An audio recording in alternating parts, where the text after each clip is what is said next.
ధూపదీప నైవేద్యాల్లో కడప జిల్లాలో ఇప్పటికే 822 ఆలయాలు 9,86,00,000 రూపాయలతో ప్రతి నెల 10,000 రూపాయలు ఇస్తూ వస్తూ ఉన్నాం. 8 నియోజకవర్గాల్లో 822 ఆలయాలకు ఇస్తున్నాం. కామన్ గుడ్ ఫండ్ నుంచి 8 నియోజకవర్గాల్లో 63 ఆలయాలకి 53,36,00,000 రూపాయలు మంజూరు చేసి పనులకు అనుమతులు ఇచ్చాం. త్వరలోనే ఇంకా కొన్ని విచారణలో ఉన్నాయి. నివేదికలు అందగానే ఆ నివేదికల ప్రకారం మిగిలిన వారిని కూడా మంజూరు చేస్తాం. ఇప్పటి వరకు శ్రీవాణి భజన మందిరాల్లో 8 నియోజకవర్గాల్లో 79 భజన మందిరాలు ఇప్పటికి మంజూరు చేసి 12,95,00,000 రూపాయలు విడుదల చేయడం జరిగింది కడప జిల్లాలో. ఇవాళ మేము ఎందుకు చెప్పాల్సి వస్తుందంటే 5 సంవత్సరాల ఈ జిల్లాలో ఈ రాష్ట్రాన్ని పరిపాలించినటువంటి వ్యక్తి కనీసం ఆలయంలో దీపం వెలిగించడానికి కూడా ప్రయత్నం చేయలేదు, ప్రసాదం పెట్టడానికి ప్రయత్నం చేయలేదు.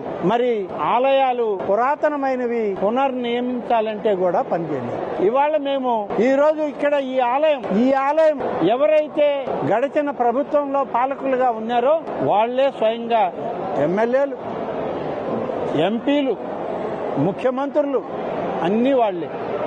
కానీ ఒక్క ఆలయం పునరుద్ధరణకు నోచుకోలేదు కాబట్టే ఇవాళ ముఖ్యంగా చంద్రబాబు నాయుడు గారు అధికారంలోకి వచ్చాక నరేంద్ర మోడీ గారి ఆశీస్సులతో నిధులకు కొరవలేదు. దేవాలయాలను ప్రక్షాళన చేయండి, దేవాదాయ శాఖ ద్వారా ఈ పనులు చేపట్టండి అని చెప్పి గౌరవ ముఖ్యమంత్రి చంద్రబాబు నాయుడు గారు ఇచ్చిన ఆదేశాలు ఇవాళ మేము పని చేస్తూ వస్తే గడిచిన 2 సంవత్సరాలుగా చేసిన ఫలితాలు ఇప్పుడిప్పుడే ప్రజలకి చేరువవుతా ఉన్నాయి. ఈ 2 సంవత్సరాలు చేసిన ప్రయత్నం ఈ ఆలయం ఇప్పుడు పూర్తయింది. అలాంటి ఆలయాలు ఎన్నో ఉన్నాయి. ప్రతి ఒక్కటి మొదలు పెడుతున్నాం, కొన్ని అయితే ప్రారంభిస్తూ ఉన్నాం. ఇవన్నీ ఈ ప్రభుత్వం వచ్చాక జరిగేటువంటి కార్యక్రమాలు, వీటన్నిటినీ చేస్తున్నాం.